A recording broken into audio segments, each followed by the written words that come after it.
to me, the most interesting is Chris Harper saying, "Hey, like we didn't handle being number one very well, and we should have had national championship as a goal from the beginning of the season." To you, is that the most interesting bit of information and the most interesting quote that you got out of this?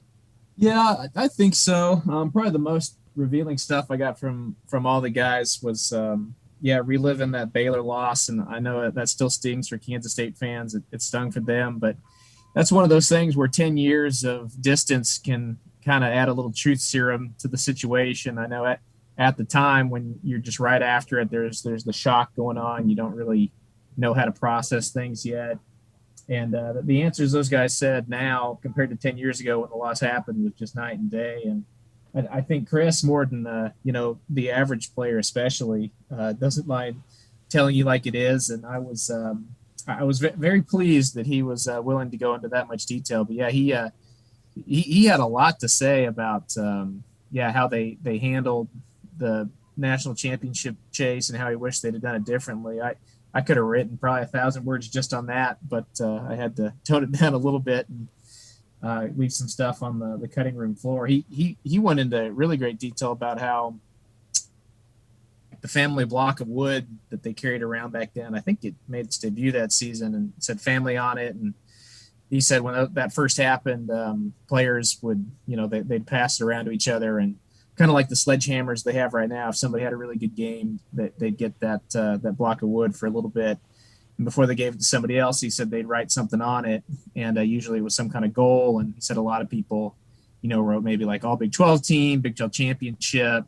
But he was the only person, he said, who ever got it, who wrote national championship on it. And it always kind of annoyed him that nobody was willing to think as big as he did. And who knows if that's actually the reason why they faltered a little bit against Baylor. I think a lot more went into it than just that. But it was very interesting to hear him be that vocal about it. He even said that he's gone so far to now in life, whenever he sets out to do anything on his projects at work, the first thing he does is try to think of just the most outlandish goal possible from the very beginning and work towards that, because if you're not going big, you're not going to make it. And he said that Baylor loss was a big reason why he does that now. So it's very revealing for sure. Okay. Well, first of all, a quick question in response to that. What is Chris Harper up to these days? He was like a budding musician there for a while, wasn't he? He was. He's still working in music. He's living in Los Angeles. He's doing that a little bit. He's got his finger on some other projects where he helps athletes do all kinds of stuff. I have to go back and look at the transcript of our interview, but yeah, when I first said, "What are you up to?" Just that part of the interview alone took about 10 minutes. Yeah, he does music, he does sports. I think he does some business stuff too. So he doesn't seem to miss football all that much. That was another interesting thing I thought he said, was that at the tail end of his football career, which is unfortunate, never took off, because I think if he'd have been healthier and been with the right teams, he could have been a very solid NFL receiver.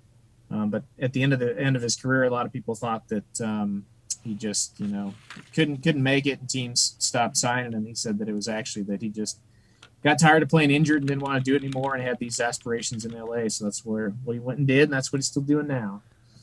That's what, he was always a guy that gave that vibe off to me, and it's not like a bad thing. It was just that he was somebody that had a lot of interests, like outside of football, and I think he's very talented. And when I saw that he was working in music and trying to be a musician, I was like, that all clicked and made sense. Anyway, I could talk a lot about Chris Harper. Very interesting guy, great quote, really liked him. What was, when you say there was a lot more on the cutting room floor, like what, I guess you went into some of that about what his life goals are, but how about just from the entire article and all the conversations, like what was the best thing that got left on the cutting room floor that we didn't see in the story? A few things that come to mind were Tyson Hartman had a great story about the day that he decided to switch from quarterback to defensive back. I don't know if you remember, but back under Ron Prince, he originally came in and was quarterback. I think he was either the third or fourth string, maybe just the third string.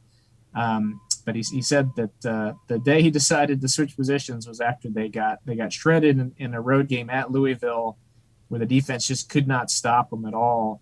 And I guess Ron Prince's answer to fixing the defensive issues was to move Tyson Hartman to defense. So he said, just kind of out of the blue, he pulled him aside in the locker room after that game and said, "Hey, we need you on defense. I understand if you want to play quarterback, but we got Freeman here, we got Kaufman here. It's going to be hard for you to crack the starting lineup. But if you move to defense, as bad as we are, I bet we could get you in the starting lineup in like 2 weeks." So he said, "Okay, I guess I'll try it." So that whole flight home, he basically was just studying how to switch and become a defensive back. The next week, he went out to practice, took a crash course in it. He said the very next week they said, "All right, we like your progress. Let's get you out there." And they started him in a game against Texas Tech. His job was to defend Michael Crabtree. And he had quite a few stories about how he just got roasted on every single play. And it's actually funny there for a while. I specifically remember when Crabtree was going up for the draft. It seemed like inevitably all the B-roll footage they would use when they were highlighting him was of Crabtree against Kansas State. And it turns out that was against Hartman. Oof. Was like, 3 days into playing defensive back, trying to defend one of the best receivers in the in the history of the Big 12. We had a good laugh about that for sure. Boy, that Louisville game, man, that was like the coaches come back and run stairs game. They've got Tyson Hartman studying up defense on the way back, one of your reserve quarterbacks.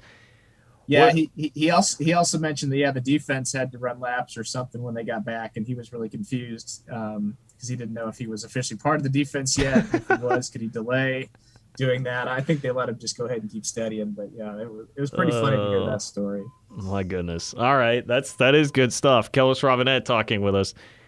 One of the things that I found, and it was from Chris Harper, who, as you said, can be unfiltered, unafraid to tell you the truth and tell it like it is.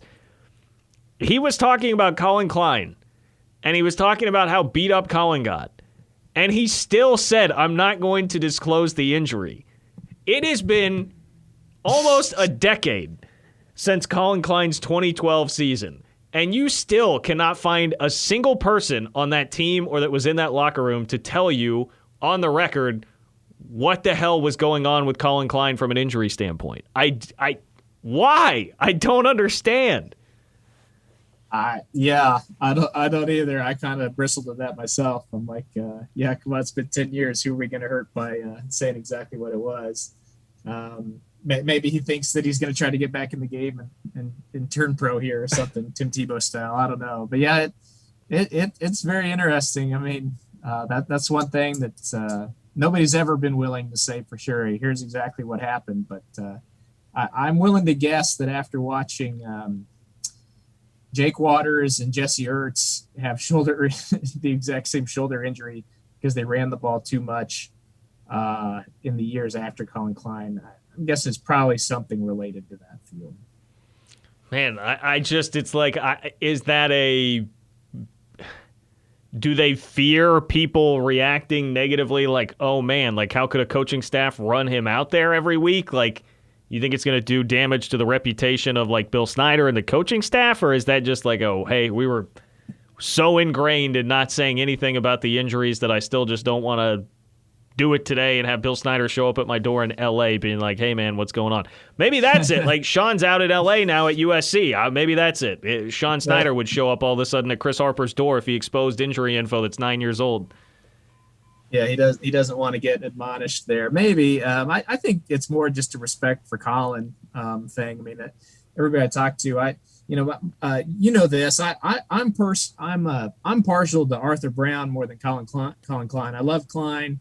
Thought he deserved everything that came his way. A very deserving Heisman candidate. But I thought Arthur Brown was even better. I thought he was the star of that team. But talking to these guys, even as much as they talked about Arthur, when I asked him about Colin, they were even more glowing of him. So I think it's just kind of a respect thing for him that until he comes out and, shares his medical reports with everybody, even 10 years later, I think they don't want to go ahead and feel like they're betraying him in any way, even if they aren't, because you talk about, making the staff look bad. I thought some of the best stuff that Chris said was about that Baylor game, about how he was upset that they had co-offensive coordinators and he thought they went into panic mode too quickly and thought that they shouldn't have come out in the second half going no huddle when they were behind Baylor by only 11 points. So I don't think he was upset about or fearful of upsetting them in any way. I think if anything, he's just being respectful to the leader of that team and a guy that he looked up to.